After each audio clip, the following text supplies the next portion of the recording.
नमस्कार साथियों, BPSC TRE 1 परीक्षा में पॉलिटी के पूछे गए प्रश्नों का विश्लेषण आप सबके सामने है।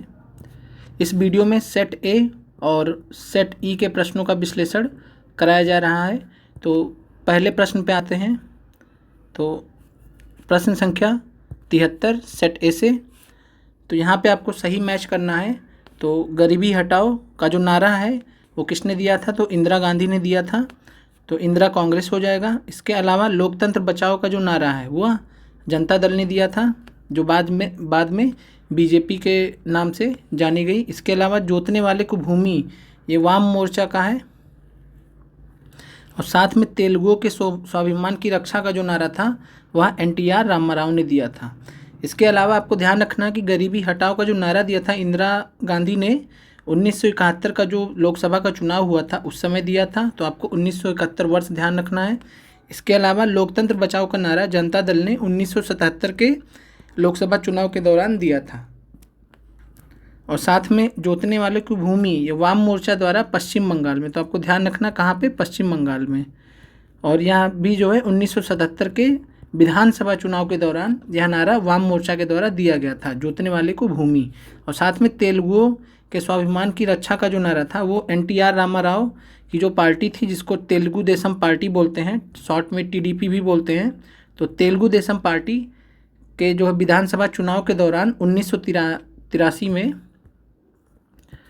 तो एनटीआर रामाराव की पार्टी टीडीपी के नेतृत्व एनटीआर रामाराव के हाथ में उन्होंने 1983 में तेलुगुओं के स्वाभिमान की रक्षा का नारा दिया था। तो इस प्रश्न में आगे बढ़ते हैं। और बाकी आपको यह प्रश्न आपको ईयर के हिसाब से भी ध्यान रखना है कि गरीबी हटाओ का नारा कब दिया गया? 1971। लोकतंत्र बचाओ का 1977। जोतने वाले को भूमि, ये भी 1977। साथ में तेलुगुओं के स्वाभिमान की रक्षा तो 1983। यह आपसे वर्ष में भी पूछ सकता है। फिर अगला प्रश्न है कि निम्नलिखित में से कौन सा रूसी क्रांति तथा यूएसएसआर के प्रभाव के तहत निर्मित हुआ था? तो आपको यहाँ पे पहला जो चीज़ ध्यान रखना है, रूसी क्रांति कब हुई थी? तो रूसी क्रांति हुई थी 1917 में।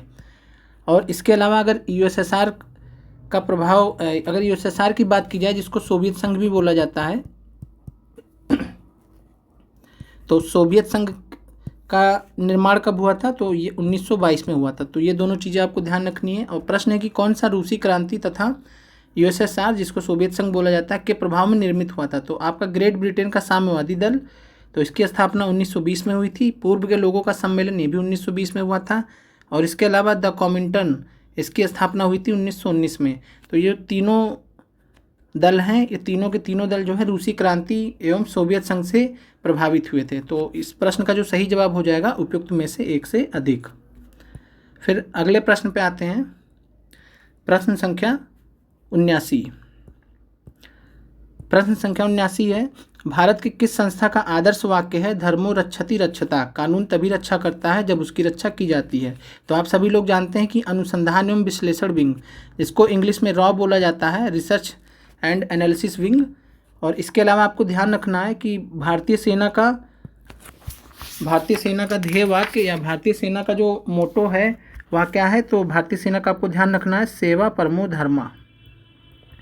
और इसके अलावा आपको ध्यान रखना है कि जो भारत का सर्वोच्च न्यायालय है, सुप्रीम कोर्ट है, उसका ध्येय वाक्य क्या है? तो यतो धर्मस्ततो जय, यतो धर्मस्ततो जय।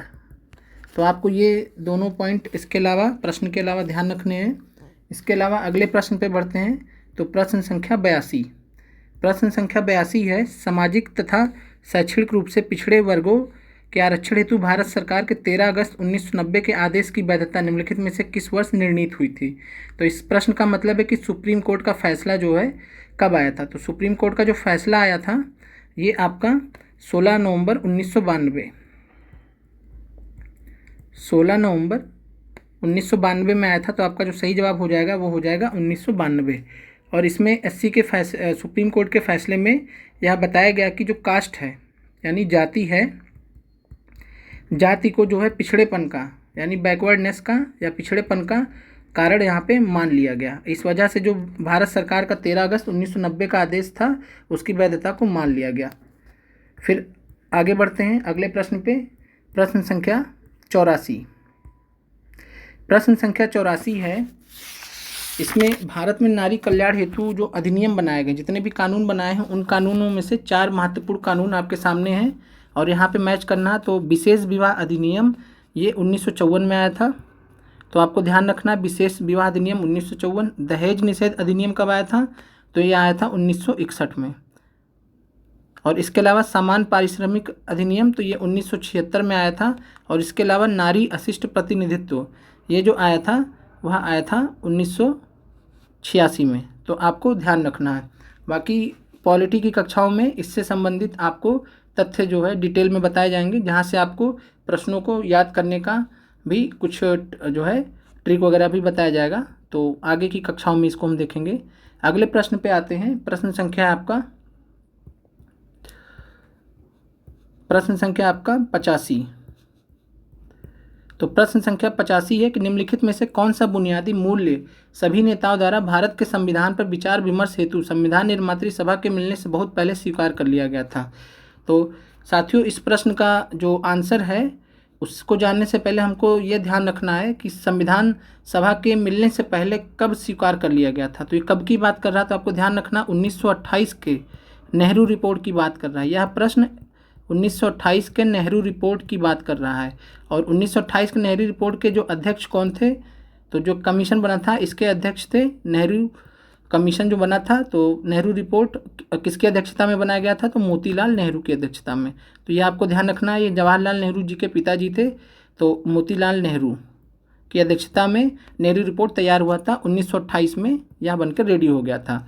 अब इसके अलावा इसमें ध्यान रखना है कि नेहरू रिपोर्ट ने सार्वभौम वयस्क मताधिकार 21 वर्ष या उससे अधिक के उम्र के लोगों के लिए का वहाँ पे प्रावधान दिया था। इसके अलावा स्वतंत्रता और समानता का अधिकार, कुल 19 फंडामेंटल राइट्स, कुल 19 मूलभूत अधिकार बताए थे। तो स्वतंत्रता और समानता का अधिकार भी उसमें था। और इसके अलावा अल्पसंख्यकों के अधिकारों का संरक्षण की भी बात उसमें की गई थी। तो आपका जो आंसर हो जाएगा वो हो जाएगा उपयुक्त में से एक से अधिक। तो यह बहुत ही शानदार प्रश्न था। और इसके अलावा आपको नेहरू रिपोर्ट से संबंधित यह प्रश्न था, तो आपको ये भी जानना चाहिए। फिर अगले प्रश्न पे आते हैं। प्रश्न संख्या है 87। भारतवर्ष के संविधान की प्रस्तावना में बंधुत्व निम्नलिखित में से मुख्यतः किसे आश्वासित करता है? तो बंधुत्व को इंग्लिश में फ्रेटर्निटी बोला जाता है। और जब हम प्रियम्बल या प्रस्तावना को देखते हैं तो वहाँ पे हम पाते हैं कि जो बंधुत्व शब्द है उसके साथ में दो कंडीशंस जरूरी हैं कि बंधुत्व को बढ़ावा देना, लेकिन साथ में व्यक्ति की गरिमा का भी ख्याल रखना है और साथ में देश की एकता, राष्ट्र की एकता एवं अखंडता का भी ख्याल रखना है। तो आपका आंसर जो हो जाए, और सी आंसर यहाँ पे नहीं है, तो आपका जो आंसर हो जाएगा ए और बी। तो इसका मतलब जो आपका करेक्ट आंसर हो गया वो हो गया उपयुक्त में से एक से अधिक। तो व्यक्ति की गरिमा और देश की एकता एवं अखंडता को ध्यान में रखते हुए हमें बंधुत्व को बढ़ावा देना है। फिर प्रश्न संख्या है 88। इनमें से किसने कहा भारतीय न्यायपालिका विलासी मुकदमेबाजी से ग्रसित है? तो इस प्रश्न का जो सही आंसर है वह है एन बी रमना। तो एन बी रमना कौन थे? तो इनके बारे में जानिए। ये 48वें चीफ जस्टिस ऑफ इंडिया थे, मुख्य न्यायाधीश थे। और इसके अलावा जो 50वें CJI इस समय चल रहा है, तो आपको ध्यान रखना है कि जो DY चंद्रचूड़ हैं, DY चंद्रचूड़, तो DY चंद्रचूड़ 50वें चीफ जस्टिस ऑफ इंडिया हैं, 50वें मुख्य न्यायाधीश है भारत के। फिर अगले प्रश्न पे आते हैं।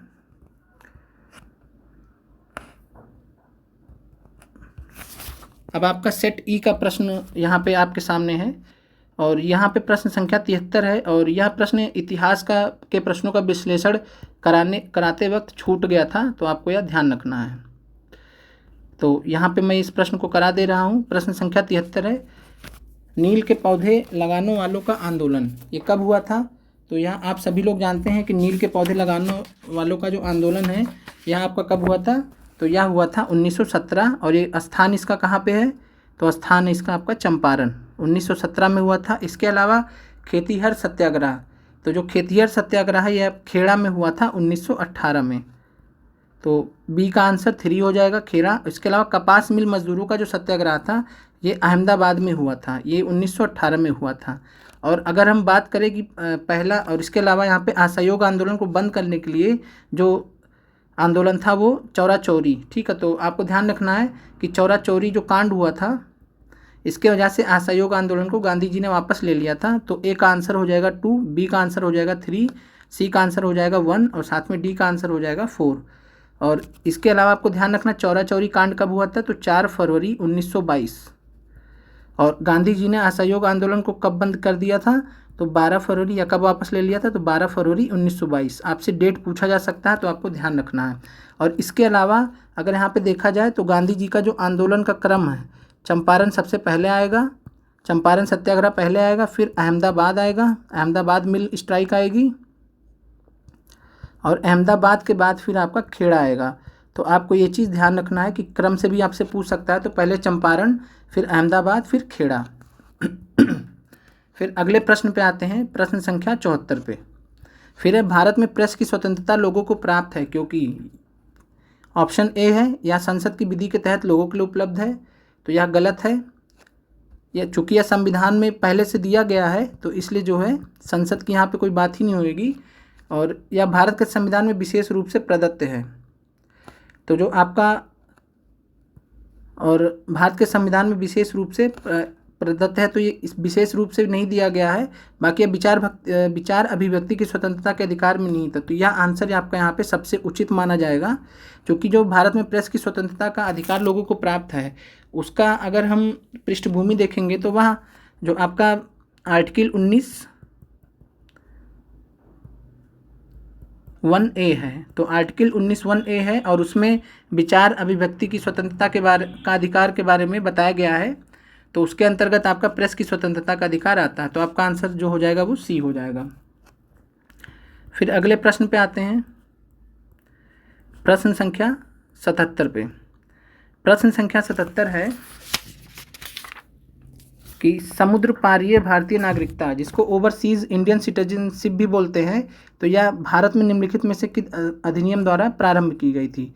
तो overseas Indian citizenship OIC scheme जो है वह सिटीजन नागरिकता संशोधन अधिनियम 2003 के तहत प्रारंभ की गई थी। तो आपको यह ध्यान रखना, प्रश्न दोबारा भी पूछा जा सकता है। बाकी इसके अलावा आपको नागरिकता अधिनियम 1955 के बारे में ध्यान रखना है कि इसके तहत 5 प्रकार से भारत की नागरिकता को प्राप्त किया जा सकता है। 5 प्रकार से भारत की नागरिकता को प्राप्त किया जा सकता है, और जिसके बारे में डिटेल में हम लोग पॉलिटी की कक्षाओं में पढ़ेंगे। और इसके अलावा नागरिकता संशोधन अधिनियम 2019, जिसको शॉर्ट में CAA के नाम से भी जाना जा रहा है, तो इसके बारे में डिटेल में हम लोग पॉलिटी की कक्षाओं में देखेंगे। फिर प्रश्न संख्या 78 है। प्रश्न संख्या 78 है, निम्नलिखित में से कौन सा भारत में कठोर जाति व्यवस्था के लोप होने का मुख्य कारण है। तो इस प्रश्न का जो सही जवाब है वह है संविधान तथा इसकी आधारभूत संरचना, ये भी सही है। सामाजिक सुधार एवं आर्थिक विकास, ये बिल्कुल सही है। साक्षरता एवं शिक्षा विकास, तो कहीं ना कहीं आपका जो आंसर है वो उपयुक्त में से एक से अधिक हो जाएगा। तो जाति व्यवस्था के कमजोर होने का या लुप्त होने का ये सभी कारण हैं, तो आपका आंसर हो जाएगा एक से अधिक। इसके अलावा अगर संविधान की बात की जाए तो भारतीय संविधान को संविधान सभा द्वारा कब पारित किया गया था और अपनाया गया था, तो पारित किया गया था 26 नवंबर 1949 को। और आप जानते हैं कि 26 जनवरी 1950 को पूरे भारत में संविधान को लागू कर दिया गया था। तो संविधान लागू कर दिया गया था। फिर अगले प्रश्न पे आते हैं, प्रश्न संख्या इसके बाद है 79। भारत की केंद्रीय सरकार का पंचायती राज मंत्रालय निम्नलिखित में से किस वर्ष निर्मित हुआ था। तो इस प्रश्न का जो सही जवाब हो जाएगा वो हो जाएगा 2004। तो 2004 में जो पंचायती राज मंत्रालय था वह अस्तित्व में आया था केंद्रीय सरकार का। और इसके अलावा आपको ध्यान रखना है कि मिनिस्ट्री ऑफ ट्राइबल अफेयर्स आपको ध्यान रखना है, ये पूछा जा सकता है आपसे। इसकी ये अस्तित्व आया था 1999 में अस्तित्व में आया था। और इसके अलावा मिनिस्ट्री ऑफ माइनॉरिटी अफेयर्स, तो मिनिस्ट्री ऑफ माइनॉरिटी अफेयर्स अल्पसंख्यक मंत्रालय आपका कब आया था अस्तित्व में, तो ये 2006 में आया था। बाकी डिटेल में हम पॉलिटी की कक्षाओं में विभिन्न प्रकार के जो मंत्रालय हैं जो बाद में ऐड किए गए हैं तो उनके बारे में अध्ययन करेंगे। आगे बढ़ते हैं प्रश्न संख्या 83 पे। प्रश्न संख्या 83 है कि निम्नलिखित में से कौन सा भारत के संविधान के अंतर्गत मूल कर्तव्य हैं। तो मूल कर्तव्य को आपको जानना चाहिए कि मूल कर्तव्य भारत के संविधान के अनुच्छेद 51A के अंतर्गत या 51A के अंतर्गत रखे गए हैं। और 51AC में अनुच्छेद 51A के जो है सी भाग में देश की एकता एवं अखंडता को कायम रखना, इसके बारे में बताया गया है, यह मूल कर्तव्य है। और साथ में प्राकृतिक पर्यावरण को सुरक्षित करना, इसके बारे में 51A जी प्रोविज़न में प्रावधान में बताया गया है। और इसके अलावा अपने बच्चों को शैक्षिक अवसर प्रदान करना, यह लास्ट में ऐड हुआ था, तो 51A में जो है इसको रखा गया है। और इसको आपको ध्यान रखना कि ये 86वें संविधान संशोधन अधिनियम 2002 के तहत जो है इसको ऐड किया गया था कि बच्चे को शैक्षिक अवसर प्रदान करना, इसको मूल कर्तव्य के रूप में 86वें संविधान संशोधन 2002 के माध्यम से जोड़ा गया था। तो इस प्रश्न का जो सही आंसर हो जाएगा वह हो जाएगा उपयुक्त में से एक से अधिक। तो इसमें से सभी जो हैं आपके मूल कर्तव्य के अंतर्गत आते हैं। फिर अगला प्रश्न है प्रश्न संख्या 86, सर्व शिक्षा अभियान किसने प्रारंभ किया? तो इस प्रश्न का जो सही जवाब हो जाएगा वो हो जाएगा अटल बिहारी वाजपेयी जी। और यह 2001-2002 में स्टार्ट किया गया था।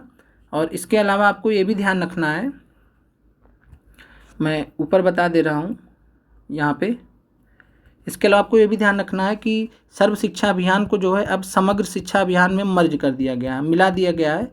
तो समग्र शिक्षा अभियान के बारे में आपको जानना चाहिए। उसको 2018 में लॉन्च किया गया था, भारत सरकार द्वारा 2018 में लॉन्च किया गया था। इसके अंतर्गत 3 जो कार्यक्रम हैं जिसके तहत आपका पहला है सर्व शिक्षा अभियान, और इसके अलावा राष्ट्रीय माध्यमिक शिक्षा अभियान,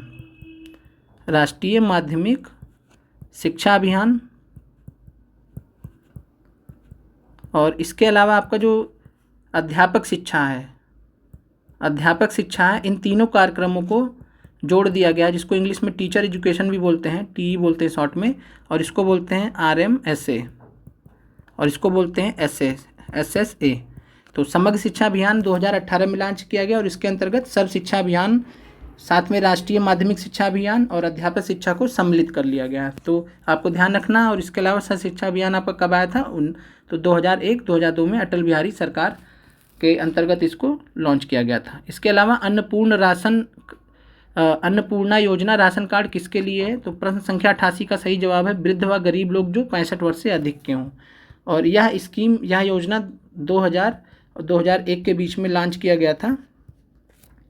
तो आज के जो आपके पॉलिटी के प्रश्न हैं का जो आपका पहला भाग है, जहाँ से आपको ट्री 1 में आपके सेट ए और सेट ई से जितने भी प्रश्न पूछे गए थे पॉलिटी से, वो सभी प्रश्नों का विश्लेषण इस वीडियो में करा दिया गया है। अगले वीडियो में पार्ट 2 में मिलेंगे, ये आपका पार्ट 1 है, और पार्ट 2 में हम लोग मिलेंगे तो वहाँ पे हम ट्री 3 और ट्री 2.0 और ट्री 3.0 में पॉलिटी के प्रश्नों का विश्लेषण देखेंगे। तब तक आप लोग पढ़ते रहिए, चैनल को ज़्यादा से ज़्यादा शेयर और सब्सक्राइब कीजिए। धन्यवाद साथियों।